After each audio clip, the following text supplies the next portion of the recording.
नमस्ते, जय श्री राम। मैं हूँ तान्या मित्तल, आपकी फेवरेट स्पिरिचुअल इन्फ्लुएंसर, और मैं आ रही हूँ बिग बॉस में। स्पिरिचुअल या स्कैंडल क्वीन, साड़ी पहनकर संस्कार बेची और इंस्टा पर रील्स में बाजार खोले।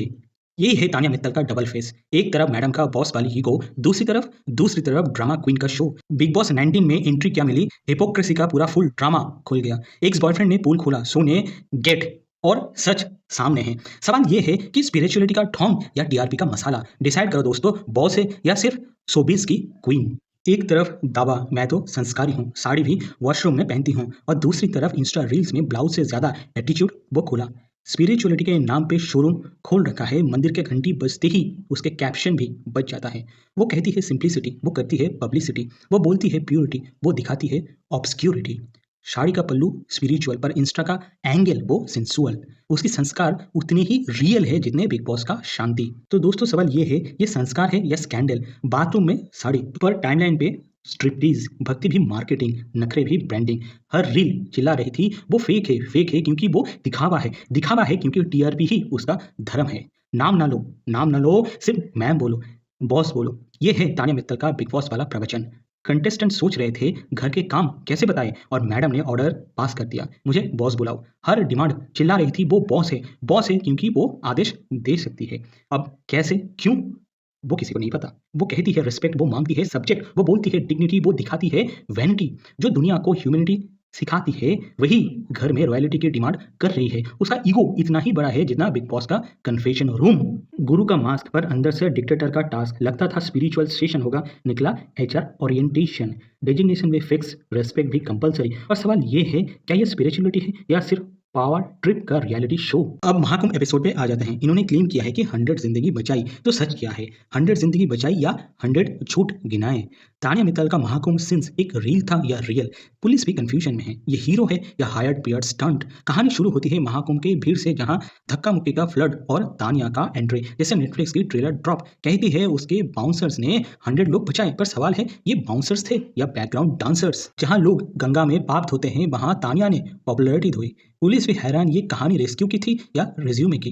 प्यार के नाम पे तान्या ने खोला एक नया स्टार्टअप, दिल का डिस्पोजेबल कप सर्विस। इंस्टा पे स्माइल और रियलिटी में एक्साइल। उसकी एक्स बोल रहा है ये लड़की लव को ट्रीट करती है जैसे मेट्रो के टोकन, एक बार स्वैप करो, काम खत्म, और उसके बाद फेंक दो। स्पिरिचुअल कोट्स डालती है, पर असली स्पिरिचुअलिटी तो उसके ब्रेकअप बैंक स्टेटमेंट में छिपी है। हीलिंग वाइब्स लिख के दूसरे की जिंदगी ही ट्रेन कर देती है। रिलेशनशिप यूजर्स, बिल्कुल उसका एक्स बोलता है बॉटल खाली हो गई तो कचरे में डाल दी, तो इंस्टा पे देवी, रियलिटी में devil. Tanya treats love like Starbucks, order, sip and then dump. और सबसे बड़ा ट्विस्ट, वही सेल्फ लव क्वीन सबसे ज्यादा दूसरे के प्यार के ऊपर डिपेंडेंट है। तो अब कश्मीर एपिसोड पे आ जाते हैं। तो कश्मीर में क्या हुआ? मेरा ये मानना है कि टेररिज्म का कोई रिलीजन नहीं होता। कश्मीर, जहाँ पे हर पत्थर अपनी कहानी सुनाता है, वहाँ तानिया ने अपनी फिलोसॉफी ठोकी, अननेसेसरी अपनी फिलोसॉफी ठोक दी। No religion sounds poetic, right? ना भाई, ये पोएट्री से ज्यादा एक पीआर का स्टांट निकला। टूरिज्म से टेररिज्म तक तानिया मित्तल का वायरल स्टेटमेंट बना कंट्रोवर्सी का पासपोर्ट। जहां आर्मी के बूट्स मिट्टी में इम्प्रिंट्स छोड़ते हैं, वहां इन्फ्लुएंसर ने, मतलब तानिया मित्तल ने, इंस्टाग्राम रील से फुटप्रिंट्स बनाए, बात की, और लोगों ने बोला मैडम आपका रिलीजियन तो कोलैब है और भगवान है ब्रांड डील। हर कमेंट एक झापड़, हर मेमे एक स्लैब। कश्मीर में खून गिरता है, तानिया के कैप्शन में फिल्टर्स छिपता है।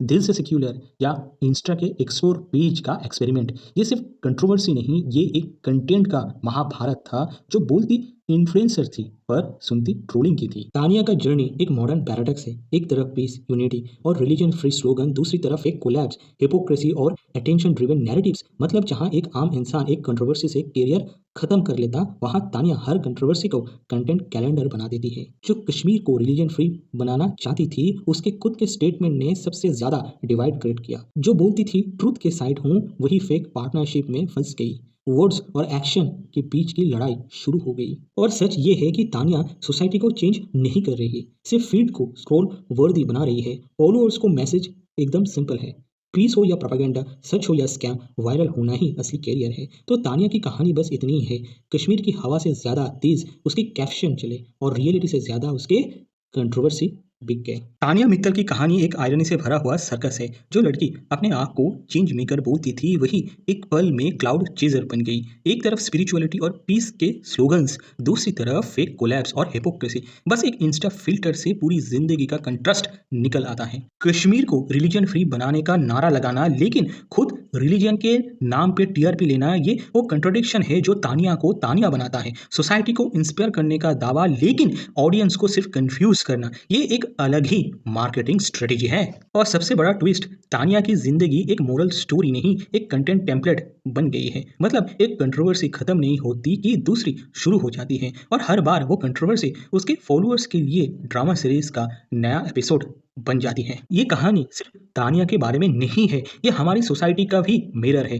हम लोग जो स्पिरिचुअलिटी और सिंसियरिटी के स्लोगन सुनना चाहते हैं वही ड्रामा और स्कैंडल पे ज्यादा रिएक्ट भी करते हैं। तो तानिया की कहानी का असली लेसन वो एकदम सिंपल है। वायरल होना सच से बड़ा है और इमेज बनाना असल काम करने से इजी है। End of the day Tania की लाइफ एक रील ही है। बैकग्राउंड में म्यूजिक अलग पर स्क्रिप्ट वही पुरानी। Scandal equal to spotlight. With this note let's wrap up this video for today. Thank you guys for watching this video till the end. आपसे मुलाकात होगा नेक्स्ट वीडियो पे। Till then bye bye.